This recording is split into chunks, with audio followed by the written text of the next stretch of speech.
Salut à tous, on se retrouve aujourd'hui pour une nouvelle vidéo qui va être les DIY spéciales cadeaux des fêtes des mères. Donc on se retrouve aujourd'hui pour la fabrication de porte-bijoux. Donc j'en ai fait deux différents que vous verrez dans mes vidéos, notamment un qui ne vaut pas très cher puisque celui-ci vaut moins de 5 € et un second qui nécessite un petit peu plus de matériel et donc un peu plus d'argent mais qui a un côté plus original parce que celui-ci vous pouvez l'utiliser que pour des colliers alors que l'autre vous pouvez l'utiliser pour les boucles d'oreilles, pour les bracelets, pour les colliers. Ensuite on se verra aussi pour la fabrication de mes bijoux. Donc j'avais déjà fait des vidéos sur différents bijoux à base de perles et de pompons. J'avais fait des bracelets, des boucles d'oreilles et des colliers, donc je vous mets le lien par-ci par-là. Et là on se retrouve pour des nouveaux bracelets que j'ai confectionnés également. Et tout ça, j'ai acheté tout mon matériel sachet soit chez Ikea, soit chez Créava, c'est un site web, je vous mettrai le lien, et également sur iPerl. N'hésitez pas non plus à aller voir mes petites créations, je les mets des fois en photo sur Instagram avec ma page Sarah Astuces de Filles. Je ne parle pas plus et je vous laisse de suite avec ma vidéo où tout est expliqué, ainsi que le matériel et tout ça. Donc pour le premier DIY et pour réaliser ce porte-bijoux, il vous faudra simplement acheter le tableau d'affichage chez Ikea. Il coûte seulement 4,99 € et il est vendu avec les punaises. Donc en fait les punaises vous les mettez comme vous souhaitez et vous pouvez tout simplement accrocher vos bijoux. Il n'y a rien de compliqué. De toute façon je ne fais jamais rien de compliqué de toute manière. J'ai trouvé l'idée très sympa et vraiment facile. Donc n'hésitez pas vous à me dire ce que vous en pensez en commentaire. Sachez qu'en tout cas vous pouvez le customiser pour votre maman avec des petits cœurs, des paillettes, ce que vous souhaitez. Vous pouvez également retrouver le porte-bijoux que j'avais fabriqué l'année dernière ainsi que d'autres idées de cadeaux pour la fête des mères. Je vous mets ça en lien juste en haut.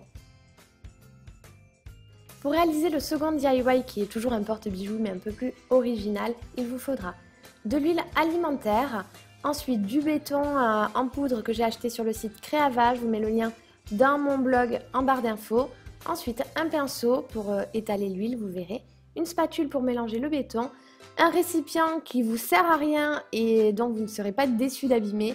Ensuite, un moule qui nous servira à mettre en fait le béton pour choisir la forme que l'on souhaite, mais vous n'êtes pas obligé de prendre un carré. Vous pouvez prendre un moule en forme de cœur. Sachez que les moules pour les gâteaux marchent également. Et ensuite, il n'y a pas les produits sur la photo.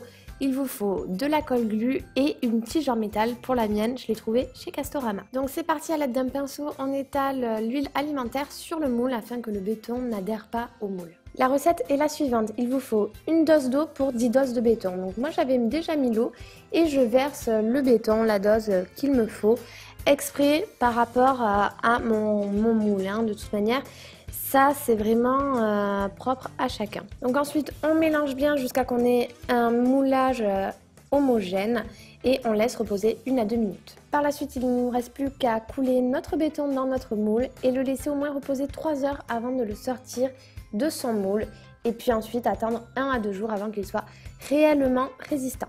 Dernière étape du DIY, on mesure notre tige en métal. Pour la mienne, elle faisait 49 cm. Grâce au mètre, j'ai pris la moitié de ma tige pour savoir où était le centre de ma tige afin de le fixer sur mon carré de béton. Donc pour ça, j'ai tracé un petit trait de crayon tout simplement. Et puis après, j'y ai déposé la colle super glue. Donc là, on prend une colle extra résistante et on vient le coller sur notre carré de béton. Voici le résultat, donc vous pouvez le fixer avec des attaches qu'on vient percer derrière ou alors avec du fil de pêche qu'on accroche à un crochet tout simplement. C'est à vous de voir. Sachez que si vous le fixez avec des attaches, vous pouvez y poser aussi des attaches avec des vis pendant le séchage du béton. Moi c'est ce que j'ai fait pour mon second porte-bijoux.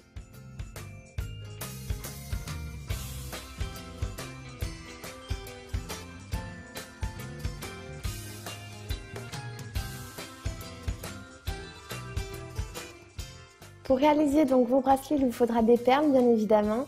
Ensuite, une pince multifonction. Par la suite, il vous faut du fil et là ça dépend lequel bracelet vous voulez faire. Là c'est du fil de nylon.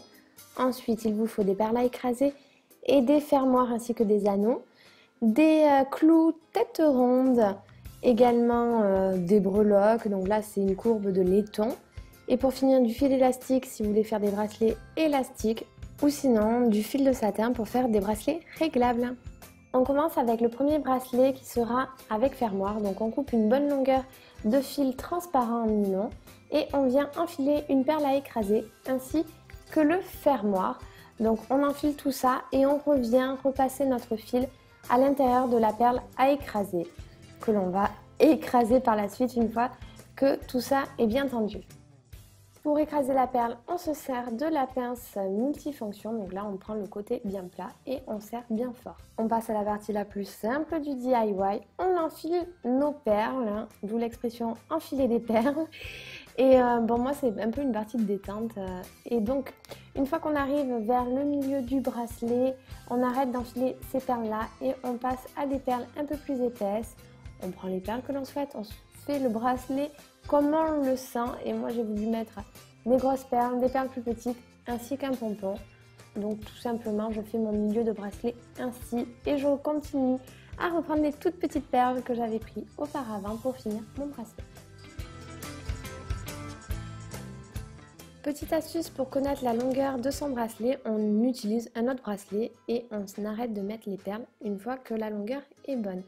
Donc ensuite on reprend la perle à écraser, on reprend l'anneau, enfin l'attache qui nous sert à attacher l'autre côté du bracelet, on enfile donc le fil dedans et on revient à l'intérieur de la perle à écraser comme au tout début.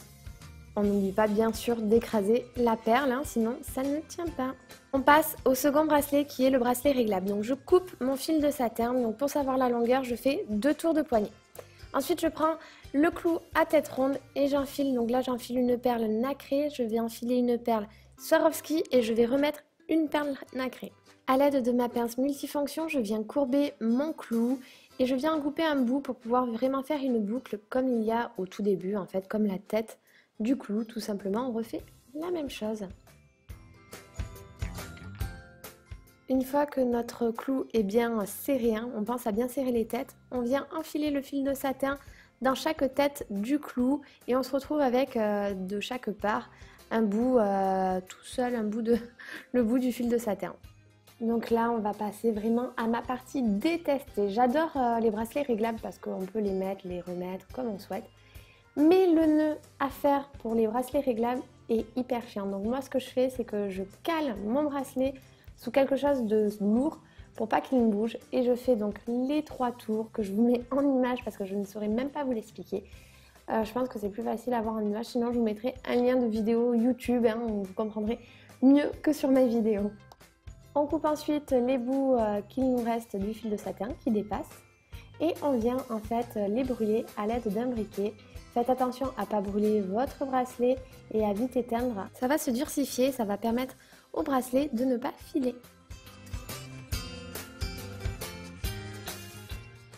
On finit avec le bracelet le plus simple qui est le bracelet à élastique. Donc on coupe une bonne partie, une bonne longueur de fil élastique et on vient tout simplement enfiler les perles de son choix. Moi pour ma part j'ai pris des petites perles et également des perles un petit peu plus grosses où j'en ai mis partiellement.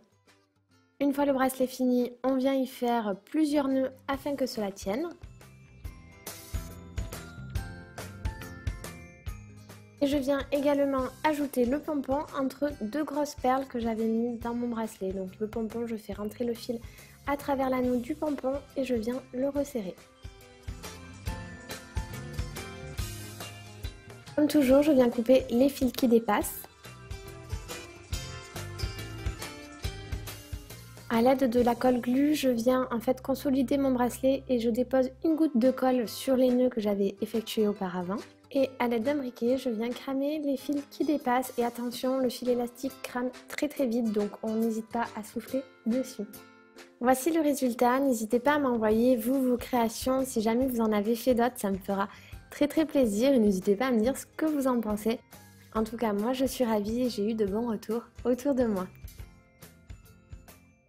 J'espère que cette vidéo vous aura plu, n'hésitez pas à vous abonner si ce type de DIY vous plaît ou à me mettre un j'aime, comme ça moi je sais quelles sont les vidéos que vous appréciez et je vous laisse de suite avec ma vidéo précédente.